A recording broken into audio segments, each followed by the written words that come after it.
Hi, I'm Penny, and you're listening to the Enneagram and Popcorn podcast.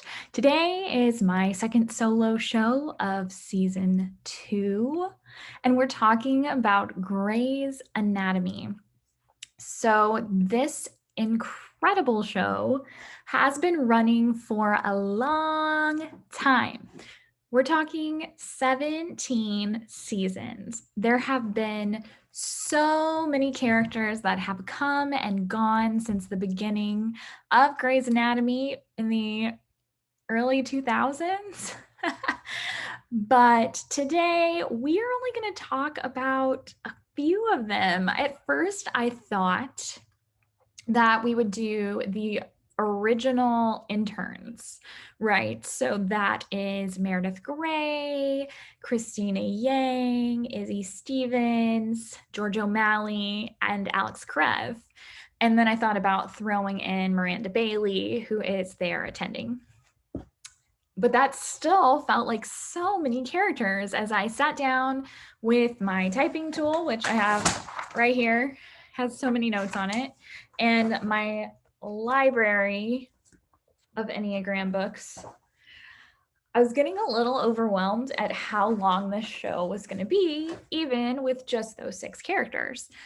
Because the thing about the show that makes it so fantastic is that all of the characters have such an incredible backstory and are really well developed, even from the very beginning of the show. So I think what's more than likely going to happen today is that we're probably just going to talk about 2 or 3 characters, which is kind of crazy. But if you're like me and you've been watching this show for a really long time, then you'll be happy to hear that you can stick around for several different mini bonus episodes about Grey's Anatomy and the characters here. So, the other thing that I wanted to say is that my opinions about these characters are my own, and I am not an Enneagram expert. I love the Enneagram. I've been studying the Enneagram for a few years, but I don't hold any certifications. So I'm not here to type you, but if you want to figure out what your Enneagram type is, then I highly recommend finding a certified Enneagram coach or talking to a therapist, because a lot of them have some insight about the Enneagram as well. So without further ado, I'm going to take my Enneagram Bible here, which is what I like to call Beatrice Chestnut's The Complete Enneagram, and the typing tool that I'm Penny, that Elle and I created. And we're just going to dive right on in. So I think I'm actually probably going to be figuring this out with you in the future. It might be fun to do these shows a little bit differently. We've talked about maybe going live to talk about some characters. So that would be great, because then we could have a chat about it in real time. So until that happens, please send me your thoughts about the Enneagram types of these characters to pennyandl@gmail.com, or just shoot us a DM on Instagram at Enneagram and Popcorn. Okay, without further ado, let's jump right on in. So we're going to start off with Meredith Grey, the show's namesake.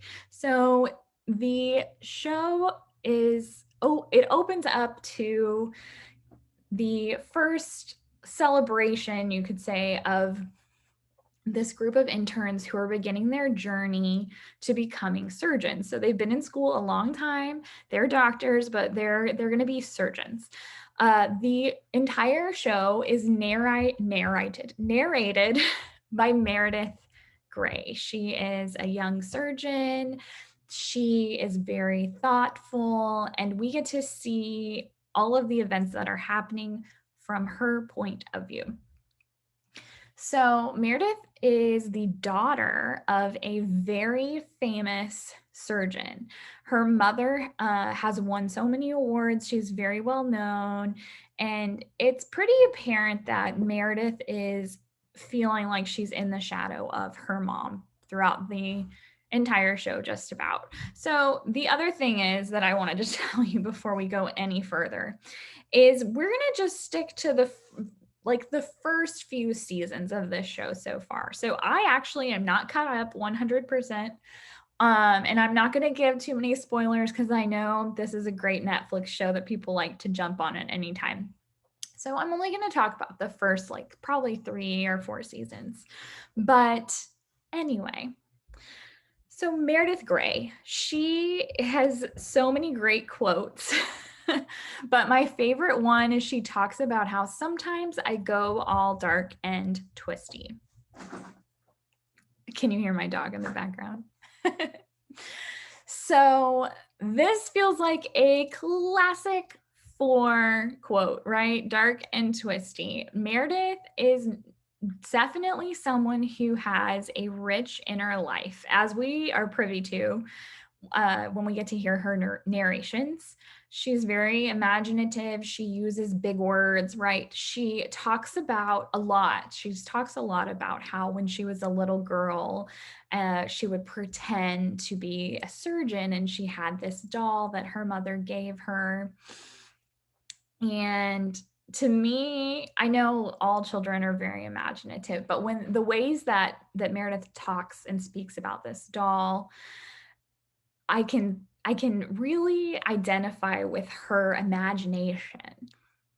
So a lot of the time, people talk about 4s as being artists or being very creative. And I think that one of the things that society does is we put creativity in a box, and we think creatives are people who are actors, artists, dancers, etc. And we don't think about how teachers are very creative people, or even in this case, watching this show. And the longer you watch it, the more you see that these surgeons can become very creative. They have to be problem solvers that come up with creative solutions when those big problems blow up, which we frequently see in Grey's Anatomy. One side note, I love to watch there is a doctor, a surgeon, who there's this video of him watching Grey's Anatomy. It's an episode where there's been a horrible subway crash and there's a lot of really traumatic injuries, and he's kind of giving his spiel on that, and it cracks me up to watch him do that. But anyway, I highly recommend checking that out if you love this show. So let's talk about Meredith Grey. So Meredith is known for being in love with McDreamy. She kind of seems like someone who does a lot of self-sabotage, which is a lot of a problem that 4s really have. In my gut reaction to the type of Meredith Grey was a 4-wing 5, which also happens to be my number, but I'm not really convinced on this, because right before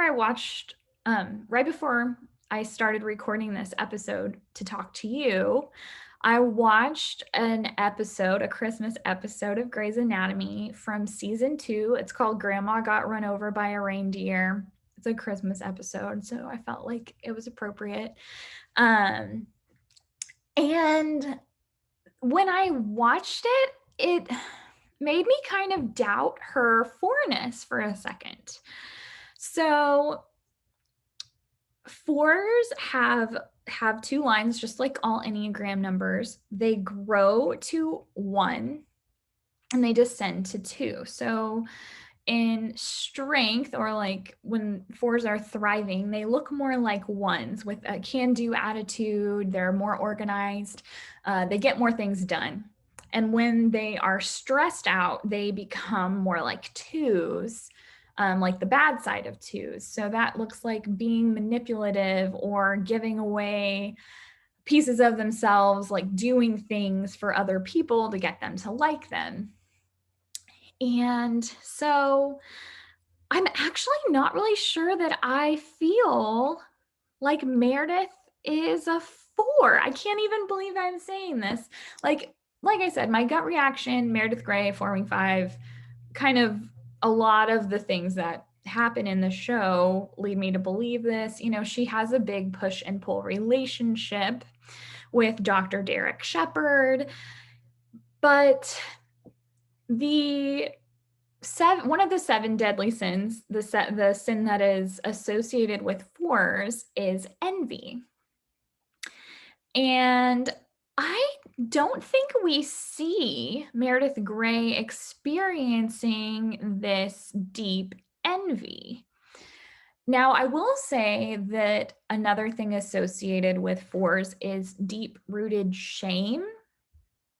And I do believe that Meredith Grey's character is ashamed. I think that she has really compared herself and her career with her mother's career. And, you know, she has her mom's voice in her head a lot about, you know, you'll never be as good as me, basically. And I do think she experiences shame. But the more I started to think about it, I think that Meredith Grey might actually be a 1. Now, stick with me here. Don't turn off the podcast if you disagree. Just listen for 1 second. So, 1s, when they're not doing well, they descend to 4. So some of the very 4 things that we see Meredith Grey do, you know, she becomes very depressed later in the show. She goes to see a therapist and seeks help for her emotional problems, you know, and she does experience like some push and pull in relationships, but I think it's when she's not doing well that she acts like a 4, and she has those really rough shadow side qualities of the 4 on the Enneagram. Now, 1s are considered to be perfectionists. 1s ultimately want to be good more than anything else. Now, this isn't like a competitiveness of they want to be the very best and they want to be better than everyone else, but this is like true goodness. They want to be good. In Ashton Whitmoyer Ober, her book, The Enneagram and Relationships, she gives a great description of the 1, and she's called the 1 the reformer. So 1s are principled, perfectionists, wise, realistic, competent, ambitious, practical, and independent. And to me, that really does sound like Meredith Grey, especially when she's very healthy. You know, she is an excellent surgeon and she really holds herself to high standards. So actually on my Enneagram and popcorn typing tool that I have in my hand right now, at first I circled the heart triad because of my gut that I thought she was a 4, and I knew 4s are in the heart triad. I decided to pull it back a little bit and think, like, what does she really do? Now, Meredith Grey acts first. In The Road Back to You, Ian Morgan Crone and Suzanne Stabile have written this study guide that I reference a lot. And they have a great little chart that describes the triads, and it says that folks in the gut triad, when they encounter life, their first reaction is to do something. And I think that is what Meredith Grey does. She does things first, putting her in the gut triad. So that is where I'm going to place Meredith Grey. I'm going to say that Meredith Grey is actually a 1. Even though at first I wanted to call her a 4, wing 5. So, you know, if you disagree with me, please let me know what your thoughts are. I kind of just sat down and immersed myself in all this research, and the show is so long. But, you know, when there is a plane crash, that might be a big spoiler. I won't talk about who all is present, but Meredith, she gets it done. She keeps a level head. She does not become overly emotional. She just takes care of business. She is looking to find someone, so she tries to find them. She tries to help the people. She keeps her head level. And I'm going to just say that I think Meredith Grey is a 1. I'm not sure what wing she would have. Probably a wing 9. She seems to definitely be a peacemaker amongst all of the interns. You know, everyone comes and they live in her house, and she talks about, you know, I just said I watched that episode, the Christmas episode in season 2, and she talks about, you know, you are my family. We're all going to get along here. Like, Izzy's mad at them. She says, no, we're going to step it up for Izzy. And Alex has just cheated on Izzy, which is so horrible. But she's like, no, he's like that uncle that you invite to Christmas, even though he embarrasses you. You know, so I'm going to say Meredith Grey is in fact a 1 wing 9. Now, I would be very interested in your opinions of what type of 1 she is. Is she sexual, social, or self-preservation?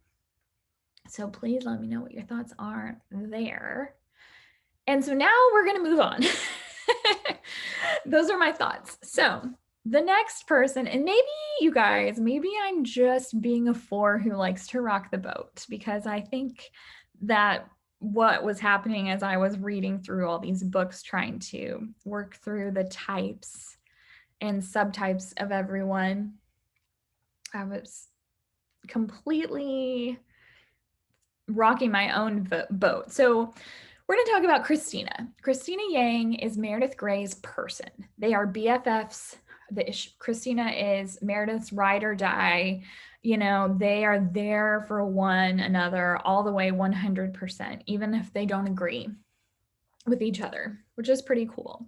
Christina Yang is a go-getter. She is there to be the very best. She is very competitive. She does not care if she's going to hurt people's feelings. She wants to be the best. She wants to be the leader, and she's not afraid to say, I'm here to be the best. I'm better than you. I've worked harder than you, and I'm the best. So, you know, it seems like she is aggressive, like she has an aggressive personality, but I don't think that necessarily she is an aggressive stance. Stick with me here. So Christina Yang does not go after people. She doesn't try to throw others under the bus necessarily, because she doesn't have to. She's just that good. She's just better than you. So, you know, she is not aggressive. She doesn't try to manipulate people. She does not go against other people. She just is there for herself, you know, and I think that her relationship, her friendship with Meredith Grey is really a special thing. They have really bonded and decided to be there together. But a lot of the time, Meredith has to kind of teach Christina what it is to be a friend, which feels more like a withdrawn thing than an aggressive thing.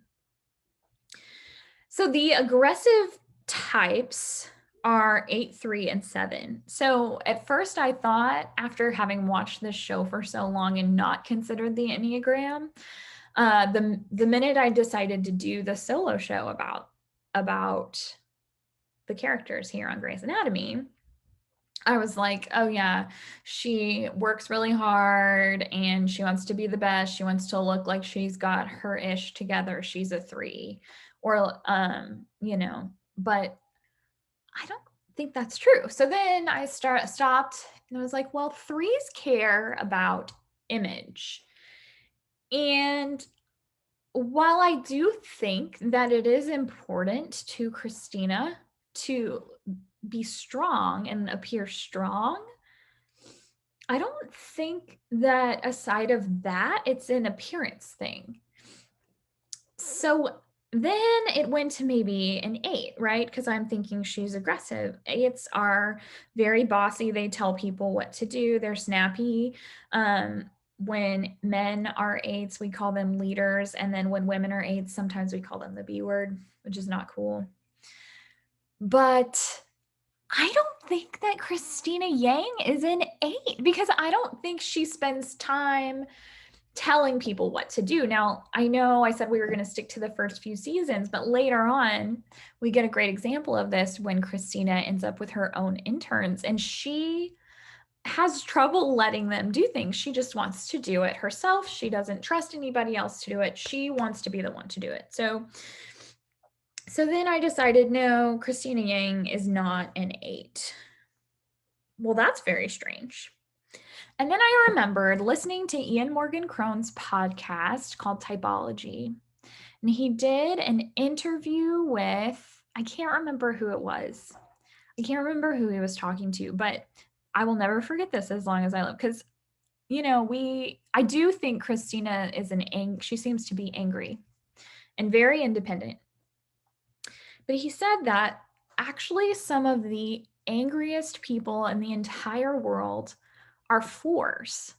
And there's not just any 4, it's a certain kind of 4. It is the sexual 4. So then I thought, all right, maybe she's withdrawn. I don't know if I'll go there with the 4. So withdrawn types, not dependent, are 4, 9, and 5. We'll look at 9. So 9s yield. They yield 100% all the way. Oh, you want to do that surgery? Absolutely. You don't want to do that surgery? Okay, I'll take it. Oh, okay, we're fighting. I'm not in for this. That's not Christina at all. 5s. 5s are definitely withdrawn. 5s are super brainy, knowledgeable people. And they kind of they're withdrawn in the sense that they're detached from the world. They see things as happening around them. I don't think that's the case, but the 4. So in what I keep calling my Enneagram Bible, the Complete Enneagram by Beatrice Chestnut, she talks about the sexual 4. Let me see. I know I wrote a page number down. Yeah, 293. She's talking about the sexual 4s. So Naranjo, which is one of the founders, not founders, but kind of one of the people who reawakened the world's interest in the Enneagram, calls the sexual 4 subtype competition. Okay, now we're talking about Christina Yang. Hello, she is so competitive. They're described as more shameless than shameful. Sexual 4s are vocal about expressing their needs. This subtype can be summed up by the phrase that hurt people hurt people. So that's very interesting. Now, the other thing is that, remember we were talking about how I don't think Meredith Gray is a 4 because I don't see that envy in her. I do see that in Christina Yang. In Christina Yang, she is definitely a person who experiences envy. If someone gets a surgery she thinks she should have had, she's mad. She wants that. She also believes that it's good to be the very best. Now that sounds like a one thing, but in the same book that I'm talking about, it says that sexual 4s believe it's good to be the best. Most people want to present a good image to others, but sexual 4s don't care about image management or being liked. For them, it's better to be superior. They are highly competitive, and their intense focus on competition takes the form of actively striving to show that they are the best. Now, if I've ever read any better description of Christina, this is it. I think that is her in a nutshell. The other thing is, we talked about how 4s descend to 2s. So when 4s are not in a good place, they look like 2s. And if you recall, when Christina was in the relationship with Preston Burke, she yielded everything to him. At first there was some pushback, like in the episode I just watched, but you know, she talks about it later. It destroys her. She gives him everything she's got. And I think that definitely is true of her. Now, the other thing is that fours grow to one when they're doing well. They're healthy, organized, healthy work habits. So I'm going to go ahead and call it that Dr. Christina Yang is actually a sexual four-wing five. That's what I think. Like I said, please, if you disagree, I want to hear your thoughts. I want to know what you think. You can Gmail me. You can email me at pennyandl@gmail.com, or just shoot me a DM on Instagram at Enneagram and Popcorn. Okay, so wow, I can't believe we've only talked about 2 characters. That's exactly what I'm saying here. So let's go ahead and pick one more. You know, Meredith's other ride or die BFF. Now this happens much later in the show, not here at the beginning, but is Alex Karev. Alex is a jerk. Like, on the outside, he is rough and tumble. He's got a hard shell. He is not someone who wants to let other people in at all. He seems to be very angry and also a little shameful. So I don't think that I would put him in the head triad. I've got that crossed out over here. So that takes out right away 5, 6, and 7. So let's just do that. I'm going to cross that off my list. 5, 6, and 7. I have lots of notes. Now, see, like I said, I'm kind of caught up in the studying. I'm also a 4. I do a good job at seeing myself and others. But I would say it's possible that Alex Karev is in the gut triad and definitely could be a person who does things without thinking. You know, he's very angry. He's had a hard life. But so once we've crossed out 5, 6, and 7, we can be looking at the head, the heart, and the gut. So crossed out the head, let's look at stances. Aggressive, dependent, or withdrawn. Well, it's definitely safe to say that Alex Karev is not dependent on anyone. He does not trust anybody to do anything for him, and he's frequently surprised when they do. So we're going to cross out the dependent stances. That's 1, 6, and 2, which we actually had 6 crossed out already. So that leaves us with 4 different types. We have 3, 4, 8, and 9. Well, like I said, it's safe to say that Alex Karev is not a 9.